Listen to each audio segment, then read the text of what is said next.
जब अहंकार की निवृत्ति हो जाएगी, अहंकार की निवृत्ति के बाद में ही इसके अंदर जो है सारे सुखाने लगेंगे।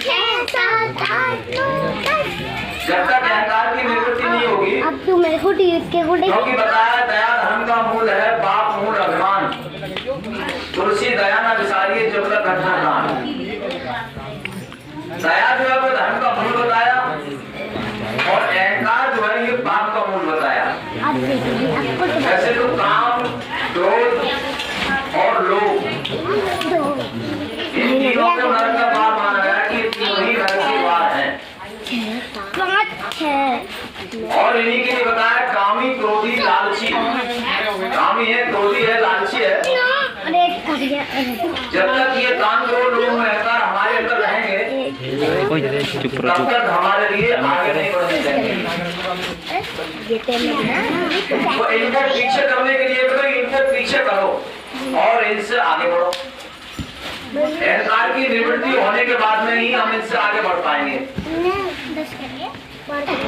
क्योंकि अहंकार की निवृत्ति जब हो जाती है, जैसे समझो उसके अंदर जो दीवार है वो दीवार हट जाती है। जब दीवार हट जाती है, रास्ता साफ हो जाता है। तो जब तक हमारे अंदर अहंकार है तब तक वो दीवार हटेगी, वो हमारे लिए निकलने नहीं देगी।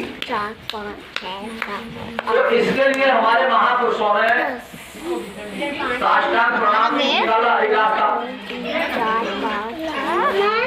जिसमें जो है साष्टांग प्रणाम में भी जो लेट करके प्रणाम करते हैं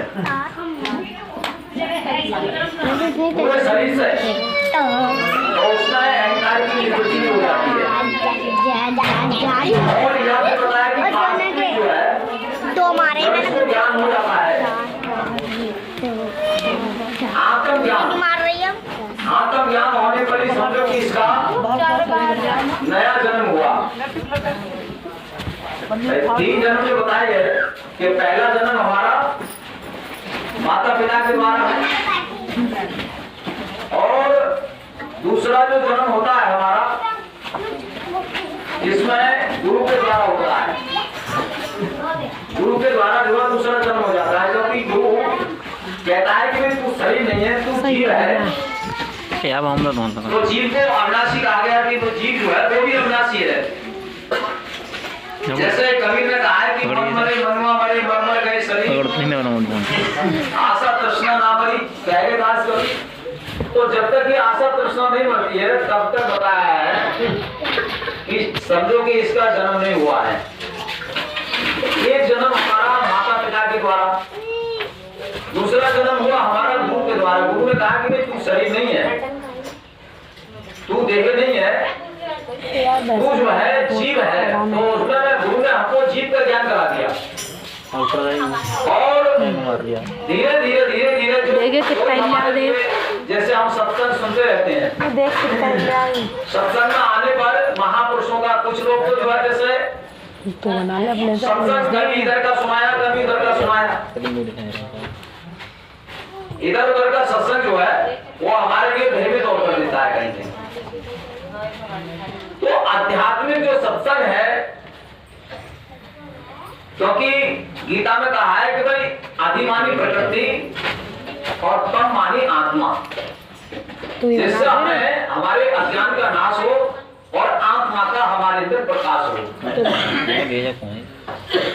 आत्मा का प्रकाश जो है जब हमारे अंदर बढ़ेगा, जैसे सूर्य निकलता है तो धीरे धीरे सूर्य के निकलते ही अपने आप ही अंधकार जो है वो नष्ट होने लगता है, हटने लगता है।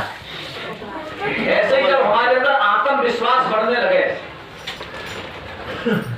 भाई गुरु के प्रति जैसे विश्वास, गुरु के प्रति जब विश्वास होता है तो गुरु में हमारी श्रद्धा जाग जाती है, गुरु के सेवा भाव में हम लोग जाते हैं।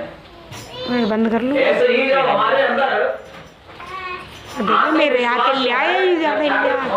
के कुछ भी चल जाए, आत्मविश्वास जागृत होने पर फिर हमारा जो देह अभ्यास है या जीव जो अभ्यास है, ये दोनों अभ्यास फिर हमारे खत्म होने लगते हैं आत्मविश्वास जागने पर। तो प्रेमियों, आत्मविश्वास आत्मबल, जैसे कि राजनीति है, राजनीति कहाँ से चलती है? राजनीति मस्तिष्क से चलती है, दिमाग से। और भक्ति नीति कहाँ से चलेगी? तो तुम्हारे भाव से चलेगी। जो आत्म भाव है, आत्म भाव से भक्ति मार्ग चलता है। जब आत्म भाव हमारे अंदर बढ़ेगा या उसको हम पहले धारण करें, किसी चीज के लिए हम जब धारण कर लेते हैं तो फिर उस पर हमारे लिए विश्वास हो जाता है। ऐसे ही जब आत्मा विश्वास हमारे लिए होने लगे, आत्मा को हम धारण कर लें, क्योंकि सुन करके जब पहले वो सुनता है, सुन करके फिर उस पर विश्वास करना, जब विश्वास करता है तो फिर धीरे धीरे आत्मा जो है वो प्रकट होने लगता है, संसार का अभाव होने लगता है। तो ये बताया कि जो आत्म ज्ञान है ये साधन से नहीं होता है। साफ बताया रामायण में कि ये तो साधन कहना हुई, तुम्हारी कृपा पावे। फिर मेरा हाथ कब कब आता है? हम आत्म